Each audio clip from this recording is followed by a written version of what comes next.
There is a moment, quiet, almost invincible, when someone looks at you and suddenly you feel seen, not for who you are, but for who you could be. In that moment, reason trembles. You don't know if you've met a soulmate or a mirror.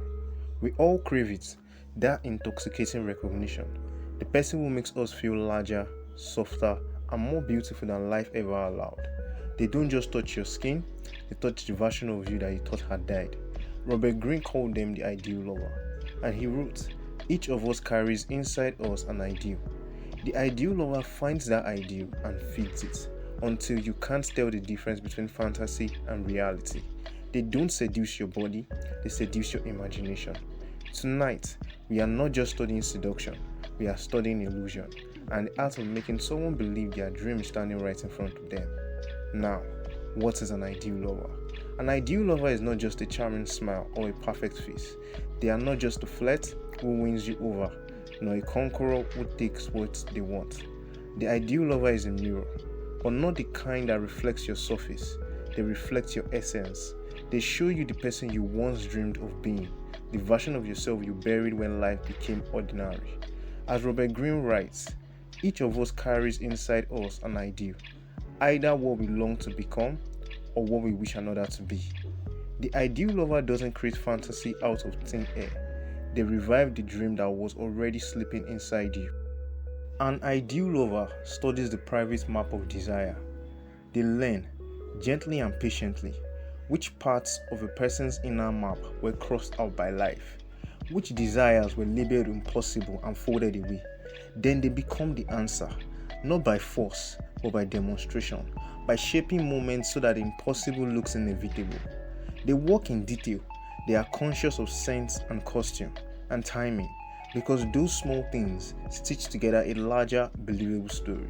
Their art is not merely to please, it is to create an experience so convincing that the other person begins to believe that they have been seen and remade. Robert Greene said something. He said he becomes the reflection of someone's fantasy. And because this feels like being found, like a poem remembered rather than read for the first time, the effect is not merely attraction, it is enchantment. Imagine a man stepping out of the opera house into the wet night. He has watched you watch the stage. He has watched you watch life. He does not interrupt you with crude questions. Instead, he approaches with a conversation that feels like an invitation to remember something you had nearly forgotten. This is Giacomo Casanova, a name that has become shorthand for seduction, but which Greene used for a subtler reason. Casanova was not merely a pursuer of bodies, he was a painter of souls. He watched and learned. He noticed what the woman across from him had been denied: adventure, understanding, the sense that she might be bold again. And here is his story. There is the bored wife at the opera, married to a good and pedestrian man, but hungry for a spark, a conversation, a look. And Casanova sees what is missing: the drama that she craves, the possibility that she dreams. And he offers not a plan, but an experience, a secret waiting in the wings. He hides in the theater. He offers danger and surprise and the feeling of living inside the story. For a few days, the woman is not merely a wife, she's a heroine. The fantasy is lived palpably and intoxicatingly, and because Casanova knows how to time his exit, he preserves the dream unspoiled. Another woman, named Pauline, finds in him a confidant. Long conversations that feel like rescue. When he declares his love in a moment of losing balance, literally falling from a horse, she responds humanly, annoyed, practical, but finds herself drawn into the sincerity of it. He does not demand permanence, he demonstrates intensity, and that intensity is itself a kind of gift. And there was Miss Ignazia. He took her to the fandango to dance, and he gave her rebellion, an ecstatic refusal of the phony constraints around her. He stages moments where our own secret self can breathe.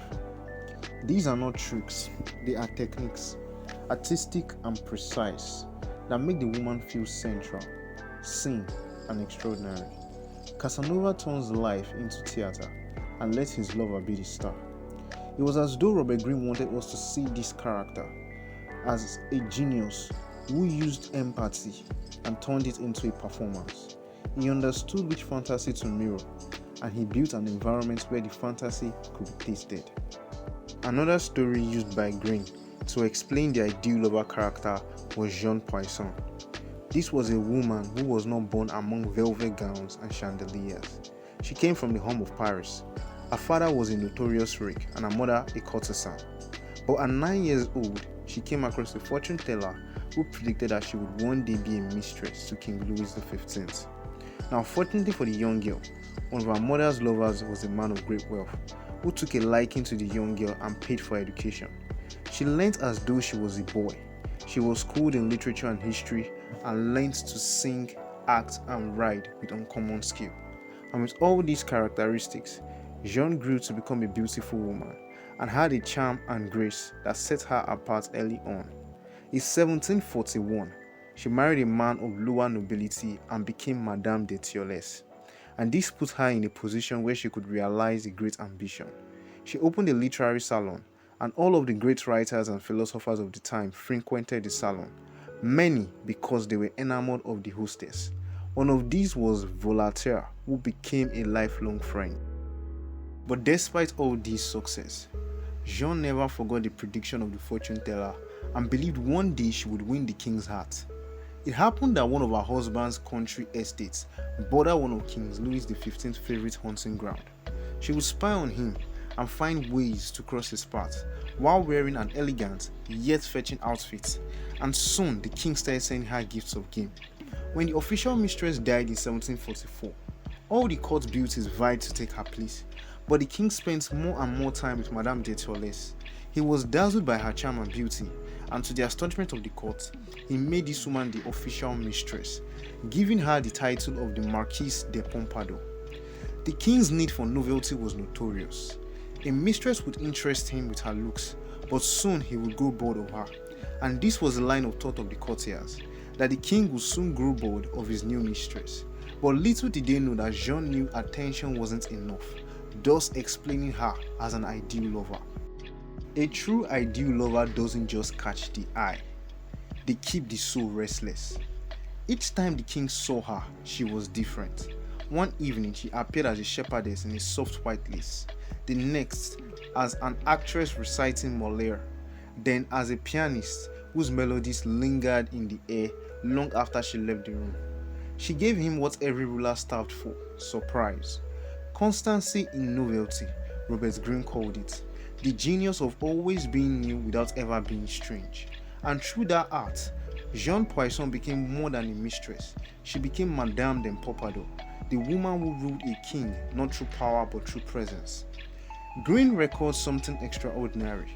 While kings are notorious for losing interest, this woman did not fade from his affection. Why? Because she made him feel that being with her was to enter a small world, a world curated where everything reflected his better self, his taste, his ambitions, his vanity, satisfied in subtle, elegant ways. She kept the king fascinated by constantly reinventing the experience. Madame de Pompadour taught us the other face of the ideal lover, not the ephemeral trail of Casanova, but the sustained artistry of someone who builds a private universe. She decorates the king's life so thoroughly, eventually his heart keeps returning, not only to her body, but to the creative refuge she offers. Why do we fall for the ideal lover? The answer is not mysterious. Being seen is a drug. When someone perceives the version of you you wanted to be, your brain rewards you with meaning. You feel validated. You feel larger than your circumstances. That feeling can be intoxicating because it answers a wound, the wound of compromise, the wound of expected unmet. Greene is blunt. We carry private maps of desire, and when someone returns that map to us in vivid color, we are inclined to make reflection for transformation. The ideal lover does not repair your life so much as bathes it in attention, and attention properly directed and beautifully staged can feel like salvation. But there is also a moral economy at work. The ideal lover trades in fantasy currency. The receiver of the fantasy gains intensity, a sense of epic. The ideal lover gains influence and adoration. It is a trade that often feels fair until it is not. The psychology here is simple and ancient. Humans crave narrative. Tell someone a compelling story about themselves and they will live into it at least for a while. All arts can be exposed. The deeper the illusion, the harder the collapse. Greene's warning is crucial. Illusions are fragile. When reality, a small stubborn truth breaks through, the fantasy can crumble spectacularly. Even in our time, the illusion lives on. The ideal lover no longer wears silk or powdered wigs. He wears a smile, a suit, and a camera-ready soul. Think of John F. Kennedy. To the world, he was youth and elegance embodied. The man who could charm a nation with a single phrase, who made leadership look effortless and marriage eternal. His smile was a promise, his voice a dream, the perfect reflection of what America longed to believe about itself, confident, graceful, untouchable.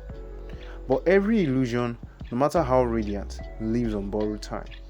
When the truth emerged, the affairs, the risks, the recklessness, the world saw what Greene warned us about, the cracks in perfection. Reality, Greene wrote, is always more sordid, more dull than the ideal. Yet, even that exposure could not destroy him. Kennedy's image, that shining voice of charm and poise, survived the revelations. Poll after poll still places him among the most admired leaders in history. But Kennedy's case was special, and even Greene noted this. His assassination made him a martyr, reinforcing the idealization he had already set in motion. In death, the illusion became immortal. And perhaps that is the final paradox of the ideal lover. Even when reality tries to drag them down, the dream they create is often stronger than the truth that follows. Because once someone has tasted beauty in illusion, reality never feels quite enough again. Another danger is internal. The ideal lover can lose themselves. When your life becomes a continuous performance of someone else's dream, you may stop recognizing your own wants. Are you the artist of illusion or its prisoner? Greene suggests caution. Mastery requires detachment. Be an artist, do not become your own exhibit. The more perfect the mirror you hold up, the more dangerous the reflection becomes when the light changes.